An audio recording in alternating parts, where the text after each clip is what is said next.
UP में शुरू हो चुका है 59 घंटे का लॉकडाउन। रात 8 बजे से वीकेंड लॉकडाउन की शुरुआत हो गई है। लोगों के बाहर निकलने पर पाबंदी रहेगी, सिर्फ जरूरी सेवाओं को इजाजत रहेगी। मास्क नहीं पहनने पर भारी जुर्माना वसूला जाएगा। तो ये आपको बता दें कि वीकेंड लॉकडाउन जो कि 15 मई तक लागू कर दिया गया है उत्तर प्रदेश में, उसकी शुरुआत आज रात 8 बजे से हो चुकी है। आज रात 8 बजे से सोमवार सुबह 7 बजे तक यूपी पूरी तरीके से लॉक रहेगी और इस दौरान किसी को भी बाहर निकलने की इजाजत नहीं रहेगी। हालांकि ये जरूर है कि जो इमरजेंसी सेवाएं हैं उन पर किसी प्रकार की कोई रोक नहीं होगी। इस बात का आप विशेष ख्याल रखें कि अगर आप घर से बाहर निकल रहे हैं तो मास्क जरूर लगाएं, वरना आपको भारी जुर्माना देना पड़ सकता है। देश में लगातार कोरोना अपने पैर पसार रहा है, जिसको लेकर सरकार ने लॉकडाउन का फैसला किया है। 2 दिन तक लगने वाला लॉकडाउन शुक्रवार यानी आज 8 बजे रात से लग चुका है और ये सोमवार 7 बजे तक लगेगा। आप तस्वीरों में देख सकते हैं दुकानें पूरी तरीके से बंद हो चुकी हैं और पुलिसकर्मी सड़कों पर नज़र आ रहे हैं, पूरी तरीके से मुस्तैद हैं लॉकडाउन का पालन कराने के लिए। इस वक्त हम हाईवे पे हैं, ये रोड नानपारा को जाती है और यहाँ पर ये नासिरगंज बाज़ार है जहाँ पर हम मौजूद हैं और पूरी तरीके से ये हील हो चुका है, पैक हो चुका है। लॉकडाउन का पालन हो रहा है, सड़कों पर सन्नाटा है, सिर्फ इक्का दुक्का वाहन जो हैं वो दौड़ रहे हैं। सड़कों पर पूरी तरीके से सन्नाटा पसरा हुआ है। देखिए जो दुकानें खुली हुई हैं या लोग सड़कों पर घूम रहे हैं, ऐसे लोगों को यहाँ से हटाया जा रहा है पुलिसकर्मियों के द्वारा। बताया जा रहा है कि वो घर पर रहें और सुरक्षित रहें। दुकानें पूरी तरीके से बंद कर दी गई हैं। ये सोमवार 7 बजे लॉकडाउन समाप्त होगा जो आज से शुरू हुआ है, यानी शनिवार और रविवार को पूर्णतः लॉकडाउन रहेगा। हमारे एबीपी गंगा श्रावस्ती। और इस बीच अगली बड़ी खबर यह है कि टीम 11 की बैठक में बड़ा फैसला लिया गया है। वीकेंड लॉकडाउन में भी वैक्सीनेशन जारी रहेगा। सीएम योगी ने टीम 11 के साथ बैठक की। सीएम योगी हर रोज टीम 11 की बैठक करते हैं जिसमें वो कोरोना अपडेट्स लेते हैं, क्या कुछ चल रहा है उत्तर प्रदेश में, किस तरीके की तैयारी है, क्या व्यवस्थाएं हैं, उनका जायजा मुख्यमंत्री अधिकारियों से लेते हैं और इस बैठक में अहम फैसले भी किए जाते हैं। आज जो अहम फैसला टीम 11 की बैठक में लिया गया है वो ये है कि वीकेंड लॉकडाउन में भी वैक्सीनेशन जारी रहेगा, यानी लॉकडाउन में जहां तमाम चीजें बंद रहेंगी, तमाम चीजों पर पाबंदी रहेगी, इमरजेंसी सेवाएं सिर्फ जारी रहेंगी, ऐसे वीकेंड लॉकडाउन में वैक्सीनेशन जो है वो जारी रहेगा। कोविड-19 के बढ़ते संक्रमण के बीच स्वास्थ्य विभाग की लापरवाही देखने को मिली है। अलीगढ़ के जिला मलखान चिकित्सालय में बच्चे कोविड की जांच करते दिख रहे हैं। इस वीडियो के सामने आने के बाद स्वास्थ्य विभाग में हड़कंप मच गया है। जिला स्वास्थ्य अधिकारी बीपी कल्याणी ने इस मामले की जांच के शहरी क्षेत्र के कोविड-19 जांच के इंचार्ज राहुल कुलश्रेष्ठ को दी।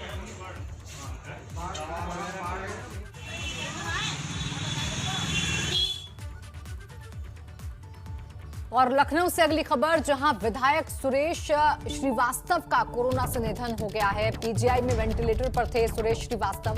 रक्षा मंत्री राजनाथ सिंह ने भी दुख जताया है। तो लगातार कोरोना का कहर बढ़ता जा रहा है और इस बीच एक और जानकारी मिल रही है, एक और खबर मिल रही है कि विधायक सुरेश श्रीवास्तव का कोरोना से निधन हो गया है। हालत बिगड़ने पर उन्हें अस्पताल में भर्ती करवाया गया था और उन्हें वेंटिलेटर पर रखा गया था। पीजीआई में वेंटिलेटर पर थे सुरेश श्रीवास्तव, जिन्होंने आज आखिरी सांस ली, अंतिम सांस ली।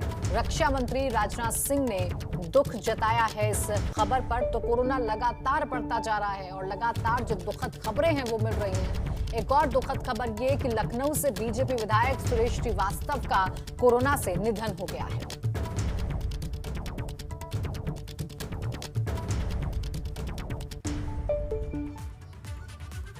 कोरोना ने कहर बरपा रखा है। यूपी के कई जिलों में ऑक्सीजन और कोविड-19 रक्षक दवाइयों की किल्लत है। चारों ओर चीख पुकार मची है। सरकारी और प्राइवेट अस्पतालों में बेड खाली नहीं है, तो वो कहीं ऑक्सीजन की मात्रा कम होने पर लोग अपने मरीज को लेकर इधर उधर भटक रहे हैं। ऐसे में प्रशासन और स्वास्थ्य विभाग भी पूरी तरह से फेल नजर आ रहा है। गोरखपुर में भी हालात बेकाबू हो गए हैं। एक और जहां सरकारी और निजी अस्पतालों में बेड नहीं मिल रहा है, तो वहीं ऑक्सीजन और कोविड-19 रक्षक दवाइयों की शॉर्टेज ने लोगों की मुश्किलें बढ़ा दी। मेडिकल हैं, ऑक्सीजन की जहाँ तक की कोई कमी नहीं रही। थोड़ा सा रीअरेंजमेंट हो गया था, जो सप्लाई कर रहे थे तो उनको कोई दिक्कत थी, तो उससे चलते हमने डीएम साहब ने बीआरडी मेडिकल कॉलेज से 500 सिलेंडर ले रखे थे, बड़े सिलेंडर, जो हम लोगों ने सभी प्राइवेट नर्सिंग होम में अपने जिला 100 बेड टीबी हॉस्पिटल में सप्लाई किया। तो सुचारू रूप से ऑक्सीजन सप्लाई चल रही है। और मुख्यमंत्री योगी आदित्यनाथ ने ऑक्सीजन मॉनिटरिंग पोर्टल का उद्घाटन किया। ऑक्सीजन की समस्या से निपटने के लिए बड़ा कदम समझा जा रहा है। ऑक्सीजन मॉनिटरिंग पोर्टल शुरू करने वाला पहला राज्य बना है उत्तर प्रदेश। तो ये बड़ी खबर इस वक्त की है कि ऑक्सीजन मॉनिटरिंग पोर्टल का उद्घाटन मुख्यमंत्री योगी आदित्यनाथ ने किया है और ऑक्सीजन पोर्टल चलाने वाला पहला राज्य बन गया है उत्तर प्रदेश। तो ये अहम खबर, इससे ऑक्सीजन की किल्लत से निपटने में काफी मदद मिलेगी, ऐसा समझा जा सकता है। ऑक्सीजन की समस्या से निपटने के लिए बड़ा कदम है। ऑक्सीजन मॉनिटरिंग पोर्टल शुरू करने वाला पहला राज्य बना है उत्तर प्रदेश। और बागपत में अस्पताल की बड़ी लापरवाही का मामला सामने आया है। यहां एक निजी अस्पताल में स्वास्थ्य विभाग को जानकारी दिए बिना ही गंभीर हालत में कोविड-19 के मरीज का उपचार चल रहा था। सूचना पर स्वास्थ्य विभाग ने अस्पताल पर छापेमारी की और गंभीर हालत में भर्ती कोविड-19 के मरीज को खेकड़ा कोविड-19 अस्पताल रेफर किया। अस्पताल में जाते ही युवक ने दम तोड़ दिया। उसकी ऑक्सीजन का लेवल आधा हो रहा था। साथ ही अस्पताल में अन्य बीमारियों के लिए भर्ती मरीज को भी अन्य अस्पताल में भर्ती किया गया।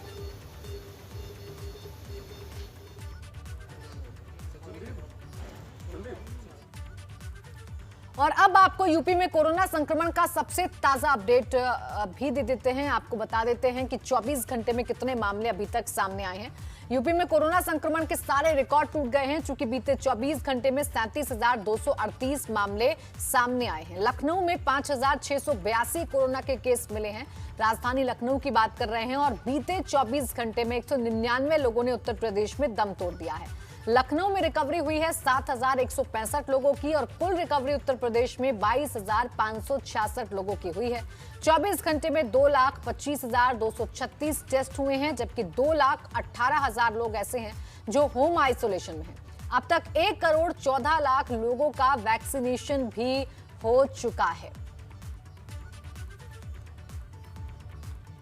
ये केंद्र सरकार के संज्ञान में दो चीज़ें हैं, जिसमें ऑक्सीजन की कमी और रेमडेसिविर दवाई की कमी। ये पिछले 3-4 दिन से मंथन चल रहा है प्रधानमंत्री के स्तर पर और इसमें ऑक्सीजन के आवंटन हर राज्य को कर भी दिया गया है। रेमडेसिविर का भी अलॉटमेंट उन्होंने आवंटन कर दिया हर राज्य को उनकी आबादी के हिसाब से। दोनों चीज़ें का पूरा ख्याल रखते हुए प्रधानमंत्री ने आज के वीसी में इस बात को भी कहा कि सभी राज्यों से उनका अनुरोध है कि जहाँ से भी आवंटन जिस राज्य को मिला है वो उसी जगह से वो अपना आवंटन का पूरा कोटा ले और बीच में कोई राज्य इसमें टोका-टोकी न करें, इसको रोके न, ताकि वो अपने सही जगह पर पहुँच जाए और उसका तत्काल उसका फ़ायदा भी हो जाए। तो इसको लेके उत्तर प्रदेश में जितना भी आवंटन हुआ है वो आवंटन आपने देखा भी होगा कि बोकारो से बाय ट्रेन, कहीं हम लोग टैंकर्स ला रहे हैं, बाय रोड भी ला रहे हैं। कई जगह तो अब एयरफोर्स के बड़े बड़े प्लेन को भी इस्तेमाल किया जा रहा है, जिसमें टैंकर को रख के उस जगह पहुंचा के फिर वहां से रोड पर लाना। तो केंद्र सरकार पूरा देश मिलके एक साथ प्रयास में है कि जो भी कमियां हैं उस कमी को हर राज्य में पूरी तरह से करें और इसलिए ऑक्सीजन का मुझे लगता है आज शाम तक हम लोग का लगभग पूरा हो जाना चाहिए। और वहीं मुख्यमंत्री योगी आदित्यनाथ ने अरविंद केजरीवाल पर निशाना साधा और कहा कि अपनी नाकामयाबियों को छिपाने के लिए दूसरों पर आरोप लगा रहे हैं। राजनीति का यह अभद्र और घटिया आचरण है। गोपनीयता भंग कर सस्ती लोकप्रियता हासिल करने की कोशिश की गई है। ट्वीट करके योगी आदित्यनाथ ने दिल्ली के सीएम अरविंद केजरीवाल पर निशाना साधा है और कहा है कि सस्ती लोकप्रियता हासिल करने की कोशिश दिल्ली के मुख्यमंत्री अरविंद केजरीवाल कर रहे थे और बताया कि अपनी नाकामयाबियों को छिपाने के लिए वो दूसरे पर आरोप लगाते हैं और सस्ती लोकप्रियता हासिल करने की कोशिश दिल्ली के सीएम अरविंद केजरीवाल कर रहे थे। आपको बता दें कि आज प्रधानमंत्री नरेंद्र मोदी बैठक कर रहे थे 10 जिलों के 10 राज्यों के मुख्यमंत्रियों के साथ, वो ऐसे राज्य जहां पर हालात संवेदनशील बने हुए हैं, उसी से जुड़ा हुआ ये मामला है। समझाते हैं आपको कि हुआ क्या है। दरअसल पीएम मोदी आज कोरोना संक्रमण से सबसे ज्यादा प्रभावित 10 राज्यों के मुख्यमंत्रियों के साथ वीडियो कॉन्फ्रेंसिंग से बैठक कर रहे थे। बैठक में सीएम अरविंद केजरीवाल दिल्ली के हालात की जानकारी पीएम नरेंद्र मोदी के सामने पेश कर रहे थे। सीएम अरविंद केजरीवाल ने कहा कि देश के सभी ऑक्सीजन प्लांट्स का अधिग्रहण कर सेना के कंट्रोल में दे देना चाहिए, जिससे प्रभावित राज्यों को तुरंत ऑक्सीजन पहुंच सके। इसी बीच पीएम मोदी को उनकी तकनीकी टीम ने जानकारी दी कि सीएम अरविंद केजरीवाल इस इन हाउस मीटिंग को सोशल मीडिया पर लाइव टेलीकास्ट कर रहे हैं। इस पर प्रधानमंत्री नरेंद्र मोदी नाराज हुए।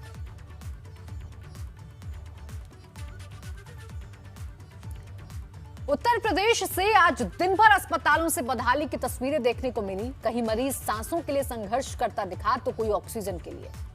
स्वास्थ्य सेवाओं की पोल खोलती हमारी एक खास रिपोर्ट देखिए। कोई नहीं डॉक्टर है, बनाओ वीडियो। बेचारे ये लोग क्या करेंगे? कोई डॉक्टर है देखने वाला कि यहाँ शासन प्रशासन कोई होते हुए भी कोई किसी की इलाज नहीं कर, लोग मर रहे हैं। करेंगे स्वास्थ्य सेवाओं और बेफिक्रियों से भरे सिस्टम में फंसे इंसानी जिंदगी के लिए भला इससे बड़ी त्रासदी और क्या हो सकती है? त्रासदी ही तो है हुकूमत और हकीमों को ये बताना पड़े कि साहब हम इंसान हैं, पशुओं सा सलूक खुदा के लिए हमसे न करें। जरा देखिए तस्वीर। मरीजों के बीच एक शव कई घंटों से बेड पर पड़ा था, लेकिन किसी को इस बात का एहसास नहीं हुआ कि शव हटना चाहिए। यकीन करना मुश्किल होता है कि हम किसी सिस्टम में जी रहे हैं। ऐसे हालात तो खाना बदोश जिंदगी के माहौल में भी नहीं बनते होंगे। ये देखिए, एक मुर्दा पड़ा है 4 दिन से, एक मुर्दा 4 दिन से पड़ा है। बिहार का है ये, बिहार का मुर्दा, इसको कोई ले जाने वाला नहीं है। हालात एक जगह से हो तो तसल्ली की जाए, लेकिन प्रतापगढ़ से प्रयागराज तक, लखनऊ से लेकर कानपुर तक कलंक की कहानियों की लंबी फहरिस्त है। तो फिर क्या कहा जाए? तस्वीरें धुंधली जरूर हैं, लेकिन इसकी विभीषिका को आप फिर भी समझ जाएंगे।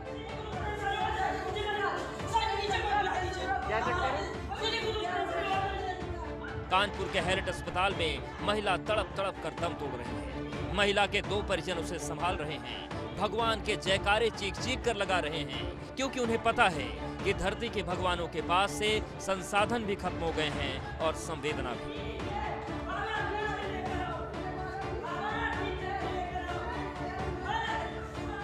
संवेदना की बात इसलिए क्योंकि जब महिला तड़प रही थी तब डॉक्टर वहां नहीं आए और मौत के बाद तुर्रा छोड़ा गया कि परिजनों की लापरवाही ने महिला की जान ली।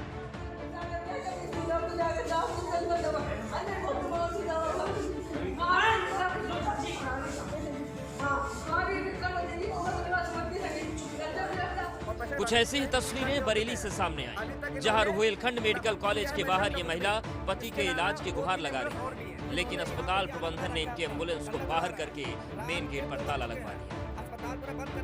हमारे पति है। आप कितनी देर से खड़े यहाँ पे? अरे 9 बजे से खड़े हैं। पहले गाड़ी अंदर कर दी, 2 घंटे अंदर रखी, फिर बाहर निकाल दी गाड़ी।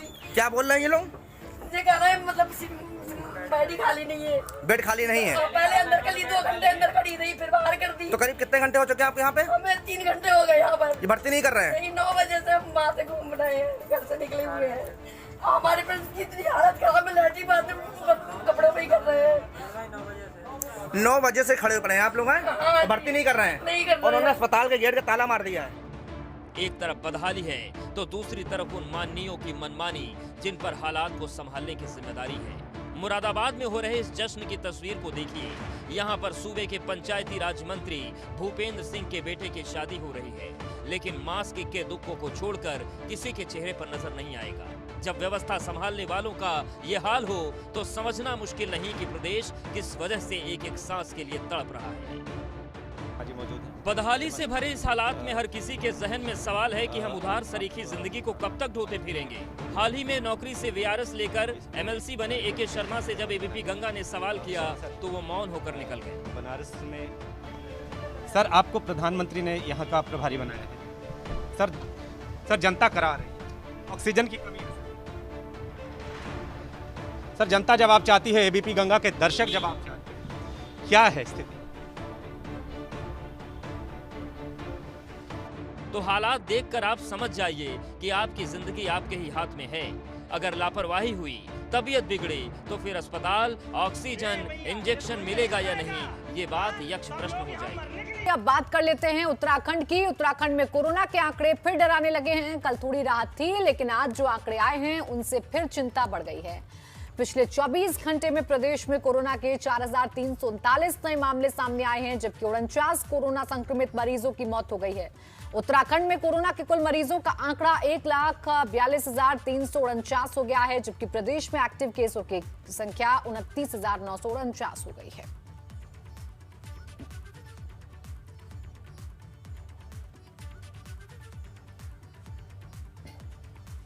तो उत्तराखंड में किस तरीके से कहर बढ़ता जा रहा है वो हम आपको समझाने की कोशिश कर रहे हैं। 22 अप्रैल को 19 मरीजों की मौत हुई थी, 21 अप्रैल को 34 और 20 अप्रैल को 27 मरीजों की मौत हुई थी। यानी संक्रमण जो है वो तेजी के साथ बढ़ रहा है। हालांकि रिकवरी रेट जो है वो जरूर सही कहा जा रहा है।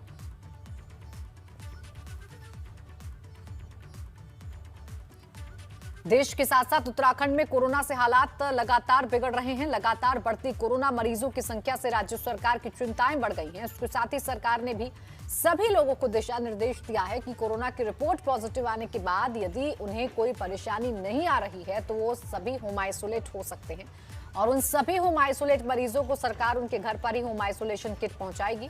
लेकिन किट मरीजों तक नहीं पहुंच पा रही है। देहरादून के सीएमओ ऑफिस में होम आइसोलेशन किट पर्याप्त मात्रा में मौजूद हैं, लेकिन किट लोगों तक नहीं भेजी जा रही हैं। इसके पीछे की वजह यह है कि होम आइसोलेशन किट के पैकेट के ऊपर प्रदेश के पूर्व मुख्यमंत्री त्रिवेंद्र सिंह रावत की फोटो है, जिस वजह से किट लोगों तक नहीं भेजी जा रही है। और सीएमओ ऑफिस के में सभी कर्मचारी पूर्व मुख्यमंत्री त्रिवेंद्र सिंह रावत की फोटो हटाने का काम कर रहे हैं, और जिन किट से फोटो हट गई है वो किट ही लोगों तक पहुंचा पा रहे हैं। सीएमओ देहरादून ने बताया कि आइसोलेशन में रह रहे सभी लोगों को किट भेजने की व्यवस्था की जा रही है।